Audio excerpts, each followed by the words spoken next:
안녕하세요. 자, 이번 시간에는 주택 임차인의 계약갱신 요구권에 대한 기본적인 사항을 설명해 보도록 하겠습니다. 주택 임차인의 계약갱신 요구권 제도는 시행된 지가 벌써 5년이 다 되어 가죠. 2020년 7월 31일 날부터 시행되었었죠. 자, 주택 임차인의 계약갱신 요구권이라는 것은 임차인이 계약기간 만기 6개월 전부터 2개월 전까지의 사이에 임대인에게 계약을 갱신해달라고 요구 내지 청구할 수 있는 권리를 말하는데, 이러한 계약갱신 요구권을 계약갱신 청구권이라고도 표현하기도 하죠. 자, 정존의 우리 주택임대차보호법은 임차인의 주거생활의 안정을 보장하기 위해서 임대차의 최단 존속기간을 2년을 보장하고 있었죠. 자, 그런데 계약갱신 요구권 제도가 생기면서 임차인이 계약갱신 요구권을 행사하게 되면 2년이 추가해서 보장이 되는 것이고, 종전의 주택임대차 최단 존속기간 2년에다가 계약갱신 요구권을 행사해서 연장되는 2년을 추가하게 되면 총 4년이 보장된다는 것이고요. 그리고 또 하나 중요한 것은 임차인이 계약갱신 요구권을 행사하게 되면 임대인은 종전 임대료의 5%를 초과해서 증액할 수 없는 임대료 증액 상한 제도가 적용된다는 것입니다. 그래서 이 계약갱신 요건의 핵심적인 내용은 임차인이 계약갱신 요건을 행사하게 되면 2년 추가해서 보장이 되고, 또 하나 임대료 증액 상한제 5%가 적용된다는 얘기입니다. 자, 그러면 계약갱신 요구권에 대한 구체적인 내용을 간단히 볼 텐데요. 자, 첫 번째 중요한 거는 임차인이 계약갱신 요구권을 행사할 수 있는 기간이 있다는 것이죠. 즉, 만기 6개월 전부터 2개월 전까지 사이에 계약갱신 요건을 행사해야 되는 것입니다. 자, 이것은 계약갱신 요건 행사 기간일 뿐만 아니라 갱신거절 통지 기간이기도 합니다. 따라서 임차인이 그 기간 내에 계약갱신 요건을 행사하지 않든가, 또는 임대인이 임차인에게 갱신거절을 하지 않게 되면, 즉 아무 말 없이 그 기간을 지나버리면 계약이 자동 갱신된다는 것이죠. 이것을 묵시적 갱신이라고 표현하는 것이죠. 자, 아무튼 임차인이 그 기간 내에 갱신 요구권을 행사하게 되면 임대인은 정당한 사유가 없는 한 갱신 거절을 하지 못합니다. 그래서 임차인이 이제 갱신 요구권을 행사하게 되면 이 임대차 계약은 갱신되는 것이죠. 자, 아무튼 임대인은 갱신 거절을 하지 못하는데, 예외적으로 정당한 사유 9가지 중에 한 가지 사유가 있으면 임차인의 갱신 요구권 행사에 대해서 임대인은 갱신 거절을 할 수 있다는 것입니다. 그 9가지 사유에 대해서는 자세한 것은 다음에 설명하기로 하고 간단히 볼게요.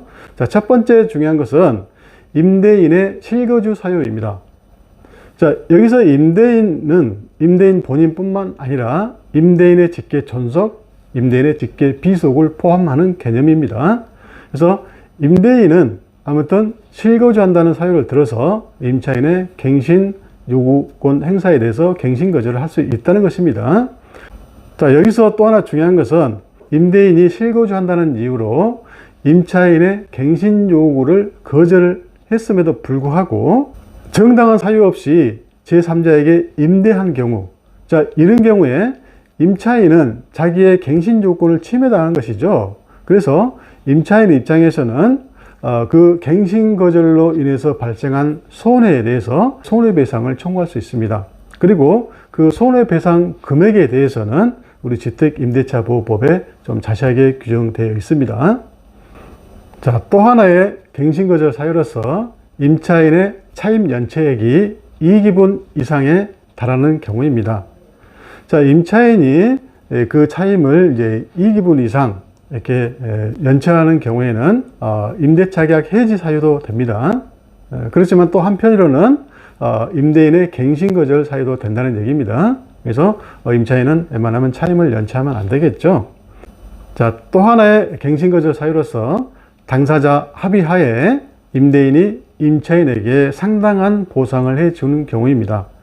자, 예컨대 임차인의 이사 비용이라든가 임차인이 다른 집을 구하기 위해서 지불하게 된 그 중개 수수료라든가 기타 여러 가지 비용을 임차인과 임대인이 서로 합의해서 임대인이 임차인에게 이렇게 상당한 보상을 해준 경우, 이런 경우에는 임차인이 불리한 경우가 아니기 때문에 이 갱신거절 사유가 되겠죠. 자, 또 하나, 임차인이 임대인의 동의 없이 전대한 경우입니다. 자, 전대라는 것은 임차인이 살지 않고 제3자를 끌어들여서 그 주택에 살게 한 경우이죠. 자, 이때 임대인의 동의를 얻지 않고 전대를 하는 경우에 임대인은 당해 임대차 계약을 해지할 수 있을 뿐만 아니라 임차인의 계약갱신 요구권 행사에 대해서 갱신거절을 할 수 있다는 것입니다. 자, 또 하나의 갱신거절 사유로서 그 당해 주택의 전부 또는 일부를 철거하거나 또는 재건축하는 경우, 자, 이런 경우에는 일정한 조건 하에 갱신거절을 할 수 있습니다. 자, 기타 여러 가지 갱신거절을 할 수 있는 정당한 사유가 있는데, 아무튼 총 9가지 사유가 규정되어 있는 것이고, 여기에 대해서는 이제 다음 기회에 자세한 설명을 또 해드리겠습니다. 자, 그리고 임차인의 계약갱신 요구권 행사는 딱 한 번만 할 수 있도록 횟수 제한을 우리 주택임대차보호법의 명문으로 규정을 하고 있습니다. 자, 물론 한 번만 행사할 수 있다는 이 횟수 제한의 명문 규정에 대해서 해석상 이견은 있습니다. 그렇지만 아무튼 우리 주택임대차보호법은 명문 규정을 둬서 딱 한 번만 행사할 수 있도록 규정을 두고 있다는 것, 이렇게 알고 계시고요. 그래서 임차인이 계약갱신 요구권을 행사하게 되면 일단은 갱신되는 임대차의 존속기간은 일단은 2년으로 된다는 거 아까 이미 말씀드렸었죠. 자, 그래서 우리 주택임대차보호법상 보장되는 최단 존속기간 2년, 그리고 계약갱신 요구권을 행사하실 때 연장되는 2년, 합해서 총 4년이 보장되는 것이죠. 자, 그런데 여기서 더 중요한 게 있습니다. 임차인이 계약갱신 요구권을 행사했을 때 존속기간이 2년으로 연장된다고 그랬는데, 자, 이 존속기간 2년에 대해서 임대인은 반드시 지켜야 됩니다. 즉 2년 동안 임차인에게 이사 가라고, 즉 주택을 명도하라고 요구할 수 없습니다. 그런데 임차인의 입장에서는 그 2년을 살 수도 있는 것이고, 즉 2년을 주장할 수도 있고, 그 2년 기간 내에 언제든지, 자, 언제든지가 중요합니다. 언제든지 임대차 계약 해지 통지를 임대인에게 할 수 있는 것이고, 임대인에게 그 임대차 계약 해지 통지가 도달한 날로부터 3개월이 지나면 그때 임대차 계약 해지 통지 효력이 발생합니다. 따라서 그때 임대인은 보증금을 돌려줘야 되고, 임차인은 동시에 주택을 명도해 줘야 되겠죠. 즉 이사를 가야 되겠죠. 자, 그래서 이 부분은 묵시적 갱신의 경우와 동일합니다. 즉 묵시적 갱신의 경우에도 기간이 2년 연장되지만, 자, 임차인은 그 2년 기간 내에 언제든지 임대차 계약 해지 통지를 임대인에게 할 수 있고, 임대인에게 통지가 도달한 날로부터 3개월이 지나면 임대차 계약 해지 통지의 효력이 발생한다는 것이죠. 자, 따라서 임대인의 입장에서는 임차인이 계약갱신 요건을 행사해서 기간이 2년 연장됐다 해서 무조건 임차인이 2년 동안 살 거라 이렇게 생각하시면 안 된다는 얘기죠. 임차인이 언제든지 계약 해지 통지를 할 수 있기 때문입니다.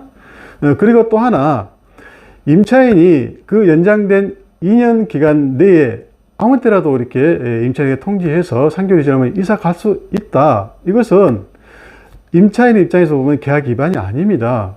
그렇기 때문에 임차인이 그렇게 해지 통지를 해서 이사 갈 때에 임대인은 새로운 임차인을 구해야 되는데, 그때 새로운 임차인을 구할 때 중개 수수료를 누가 부담하는가? 당연히 임대인이 부담하는 것입니다. 왜 그러냐면 임차인은 계약 위반이 아니기 때문이죠. 그렇죠? 임차인이 부담하는 게 절대 아닙니다. 그렇죠? 자, 그리고 임차인이 계약갱신 요건을 행사했을 때 그 임대료 증감 청구의 문제가 있는데요. 자, 임차인이 종전에 임대차 계약을 체결할 당시, 그리고 나중에 이제 시간이 지나서 임차인이 계약갱신 요건을 행사할 당시, 이때는 이제 경제적 사정에 어떤 변동이 있을 수 있죠.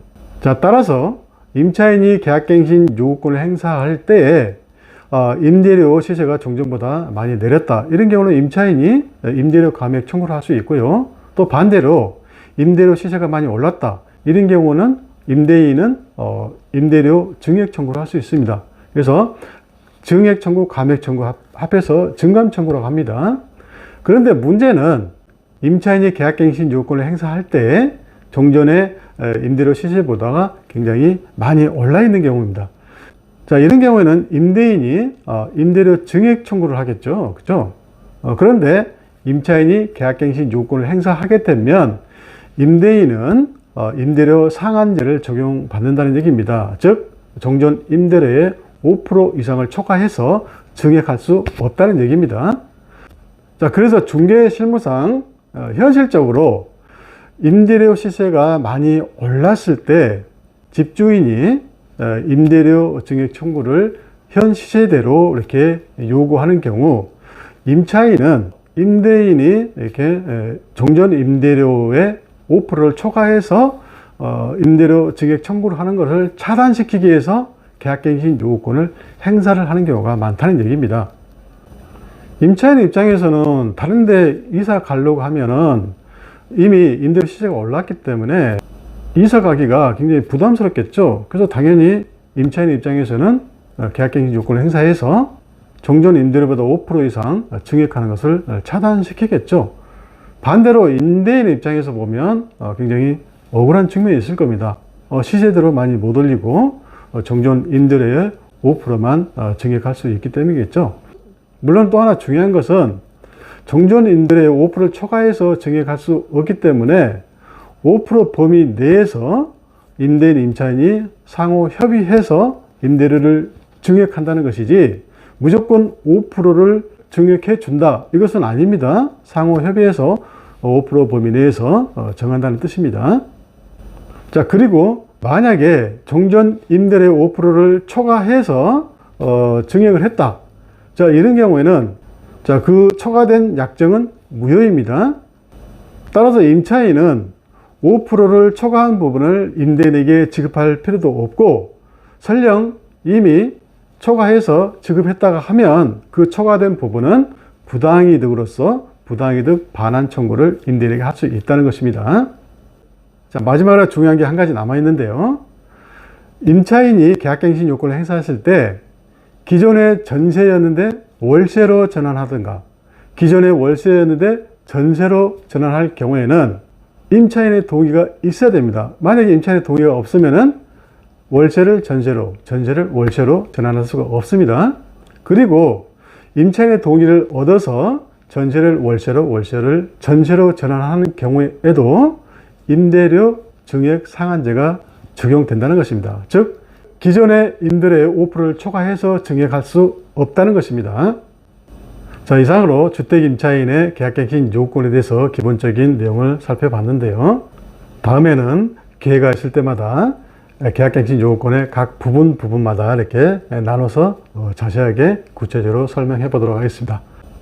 지금까지 시청해 주셔서 감사하고요. 다음에는 더욱더 좋은 내용으로 여러분 찾아뵙도록 하겠습니다. 감사합니다.